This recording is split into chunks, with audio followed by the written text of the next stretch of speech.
Welcome to another episode of Regional Italian Cuisine. Of course, on this program, we are going to be visiting some very traditional foods that will invoke Italianisms in all people's minds when they hear what they are. Of course, when it is cold in this town, and I'm very close to a beach at this moment, we think about things that warm our hearts. Soups and beautiful pasta sauces, and there's a couple of things that are very synonymous with the Italians. The first recipe we are going to be visiting is Minestrone. Minestrone, of course, means the big soup, and of course we are going to be reintroducing my dear friend and owner of Cafe Lido, Teresa and she is going to take us through the pace of how she does her minestrone. But of course I'll be here probably to fight her along the way, because minestrone, meaning the big soup, comes from the Latin word minestrare, which means basically to ladle. It relates basically to the servants.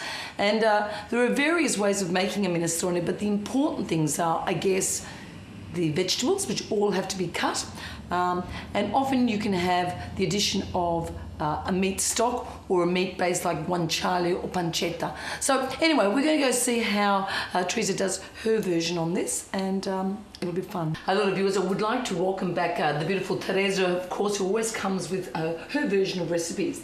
Now, tell me about your minestrone, because I know that you can basically do two bases of minestrone, either with a soffritto or without. Soffritto. And olive oil. And olive oil. Soffritto, of course, is when you're actually browning off the base of the soup to enhance the flavours. Is that right? Yes, that's what I do. So, do you use meat in yours? No, not this one, but you can use meat. Yeah, so there's lots of different versions. In veggie, if you do it a crudo, it's a bit different. It's a bit lighter, maybe more for the summer.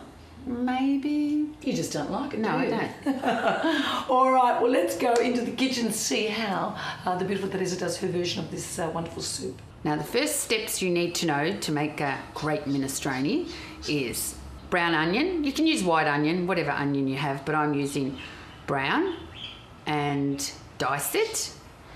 Then you get your garlic. There's all different garlics. There's imported, local, but I'm using local produce, which is fantastic. That's what we should do. So I just squash it a bit, chop it up. Then I get my celery, which is in season. It's just beautiful winter vegetables.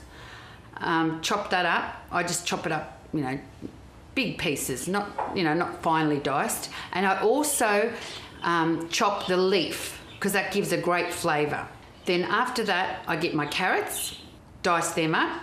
Then you get broccoli, which is in full season, and cauliflower. Just get the little florets, little flowers, the little broccoli trees that I used to call them when my children were small. Eat your broccoli trees.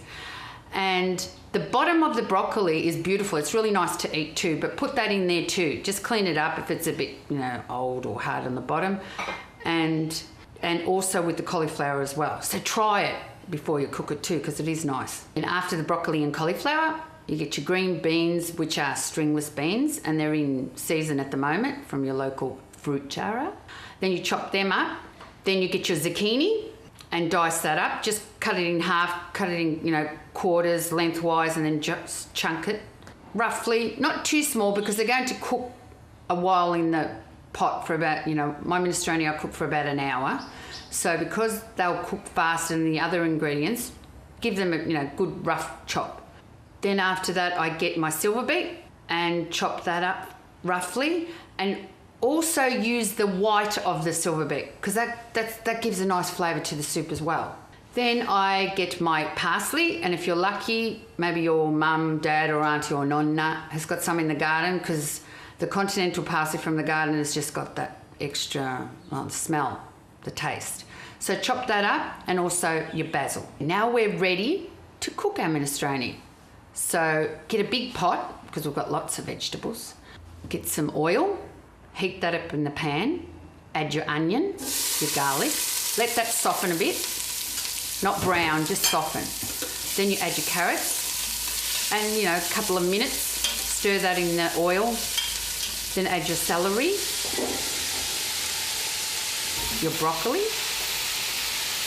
your cauliflower. Always remember when you choose your cauliflower that it's nice and white, and also with the broccoli nice and green. But if you go to your local fruiterer, they'll tell you what's good and what's not. But at the moment, cauliflower, broccoli, it's all in season. Then we add our beans, Then the zucchini,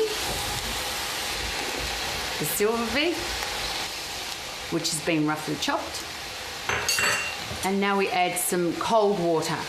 Now when you add your water, just cover your vegetables and just 2 fingers higher than, cover all the vegetables and just bring it up a little bit more. Add your tomato paste, a nice tablespoon of tomato paste. Salt and pepper. If you want to put a bit of chili flakes in there, you can, whatever you like. You don't have to put pepper.